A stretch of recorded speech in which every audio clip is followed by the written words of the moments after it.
Hello there. Spiritual argument so often whittles down to an argument about semantics. But for the sake of today's episode, let me play with semantics so as to facilitate your understanding of something which can ultimately only be experienced through felt perception. Thousands of years ago, it was said that desire is the root of suffering. Is this true? No. It turns out that it is not true. The word that was used was tana. Now, the translation of tana, if you were to take it directly, is thirst. So what is the difference between thirst and desire? A whole lot. Thirst and desire are the opposite sides of the same coin. Thirst is the shadow side of desire. In other words, think of choice as a two-sided coin. On one side there is desire, on the other side there is thirst. Thirst is the shadow side of desire on this coin called choice. Thirst implies that there is a lack first, and that the lack is what is motivating the craving that we are calling desire. Thirst is an attachment. An attachment is craving of something, which is motivated by an aversion to something. The root of suffering, therefore, is the state of perpetual movement from aversion towards its opposite, attachment, the thing we crave, because of our acute awareness of the lack of it. Attachment, which is the byproduct of thirst, is nothing more than an addiction. It's the desperate craving for something because of something else that we're trying to avoid. There is a difference between a craving and a desire. The craving is the shadow aspect of desire. It is always the byproduct of perceiving some kind of a deprivation. Desire is not bad. In fact, you could not escape from desire in this lifetime if you wanted to, nor would you want to if you really understood what it was. You can, however, transmute it. You can exalt it. Desire in its purest form is like a yes to an experience. Nothing more and nothing less. It is the yes that occurs from sorting through the contrast, but that is not the byproduct of a no.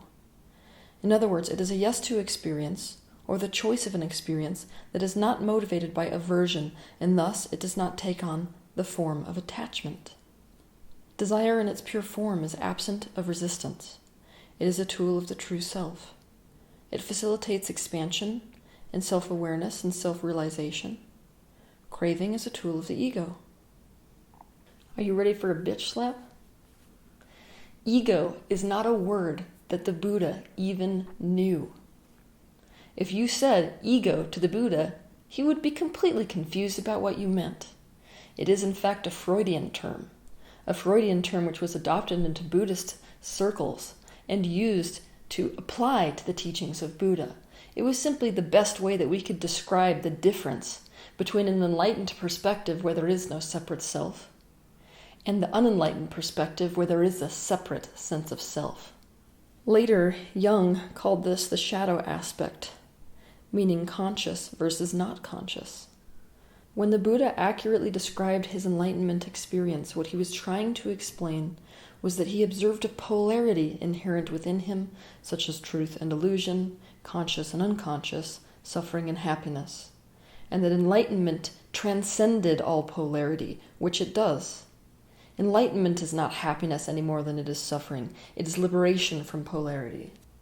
Up till now, all movement within this universe has taken place because someone wants to move towards something, because they want to move away from something else. They want to move towards something that is wanted because they want to move away from something that is unwanted. This pain is the eternal condition. That is, until it is no longer the condition. When you live your life moving away from negative towards positive, you are always in motion. You can never stop to smell the roses in the present moment, so to speak. All decisions are made by pain. All decisions are the byproduct of trying to move away from pain. Imagine a life where there is nothing that you wish to move away from. Life is lived for joy in total non-resistance to pain.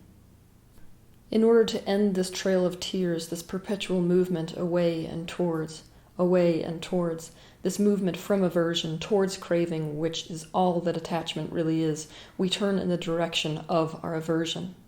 We sit with it completely. We embrace it. We are unconditional towards it because we let it know that we are willing to experience it without needing it to change. We are set free because of our willingness to bring the light of the presence of our consciousness into the shadow of the absence of our consciousness. We no longer have an aversion to our aversion, and so it is no longer our master. Desire is transmuted because it is free of its shadow, and free of its shadow, there is no longer a need for reincarnation. The craving for reincarnation is gone from our soul itself. The soul now chooses from a place not motivated by aversion or craving. The process of spiritual awakening happens in 3 distinct steps. Now, we have to understand, of course, that there could potentially in the future be more steps, but for the sake of your understanding, I have whittled awakening down to these primary 3 steps. Like the Holy Trinity, I'm going to explain these steps to you now. Firstly comes Spirituality 101. It dawns on you that you might actually be capable of creating your reality. You might actually be free. It might actually be a choice for you to be happy instead of miserable. And so you go in the direction of happiness. You focus positively. You do anything you can do to add to the well-being of your life. You are flowing in the direction of your joy. You are allowing your joy. You prioritize how you feel above all else. Your life is dedicated to feeling better. You finally let yourself have what you want. But still, you want those things because of aversions to other things. You are still running from feeling crappy. You begin to feel deep down that this is an endless cycle of aversion and craving, unwanted and wanted. No matter what you get, you want more. This is no longer as satisfying as it once was. So it is time for the second step. Spirituality 2.0. In Spirituality 2.0, you realize that all movement towards your desires is movement away from something that is unwanted, that will never stop chasing you. Just like a storm or a tornado that's going to chase you from place to place, you decide that the answer is to turn in the direction of your aversion and to walk straight into the center of that storm. Instead of allowing your positive emotions, now you begin the practice of allowing your negative emotions so that there is no longer resistance to them. You're integrating and you're becoming whole. The unconscious is becoming conscious. Craving is becoming pure desire. You are becoming whole as the shadow is no longer separated from the light of consciousness. Instead of feeling better, your aim is to get better at feeling. You end up in the present moment, with no aversions and thus no craving. You are not going anywhere. Past ceases to motivate you towards the future, and you are left squarely in the present moment. And then you are ready for Spirituality 3.0. In Spirituality 3.0, you can choose to deliberately create in your reality because of desire. But that desire is no longer motivated by aversions to something. Because of this, Spirituality 3.0 is the realm that we call choice. Instead of craving, we recognize our infinite creator nature and choose to be wealthy or not from a place of pain. In other words, I don't want money because I'm poor, I want it because I'm curious about that perspective, like I want strawberry ice cream. I don't want strawberry ice cream because I so don't want chocolate ice cream. Inspiration is what causes our movement towards things that we choose. We are completely in the now. No past is projecting into our present or future. The state of Spirituality 3.0 arises organically as a result of shining the light into the shadow. To begin with, you start in unconscious. You are asleep, and you are not aware that you're asleep. When you begin to wake up, you begin to notice the polarity of your existence.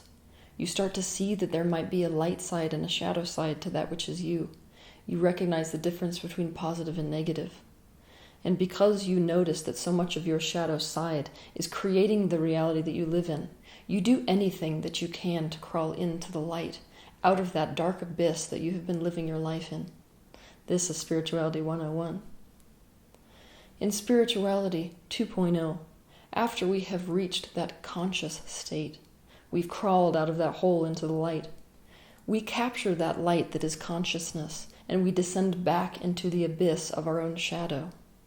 With the light of consciousness, that shadow which we descend into ceases to be shadow. And then we evolve into spirituality 3.0. The unconscious becomes conscious.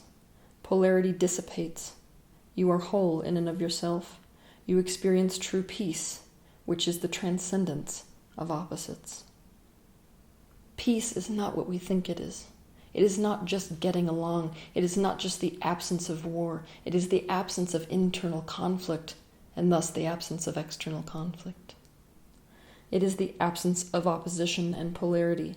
It is the center point of the symbol of eternity. No opposites, only one unified beingness. That is the state that we have called enlightenment. And the state of enlightenment is not a state of retirement. It is more like the byproduct of the ongoing process of becoming conscious. As the universe or source becomes more conscious of itself, there is more to become conscious of, and so we, a microcosm of the larger universe, must become more conscious. And so there are always further enlightenments to experience so far. The 3 steps of awakening are clearly represented in the eternity symbol.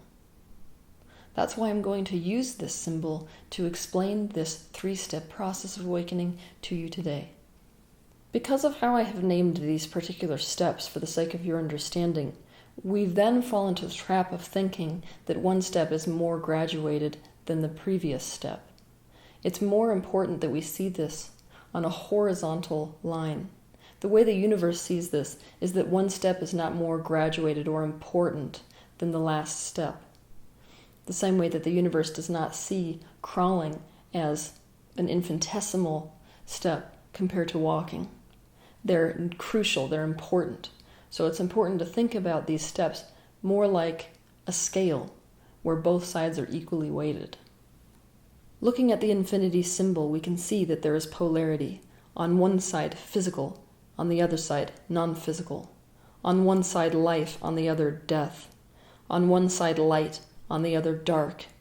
But in between them is a point, the still point. This is the part of the infinity symbol that actually represents infinity. It is not the balance between opposites. It is the union and thus transcendence of opposites.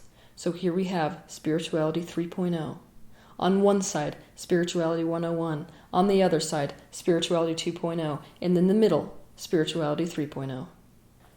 It is tempting to rush the steps of awakening.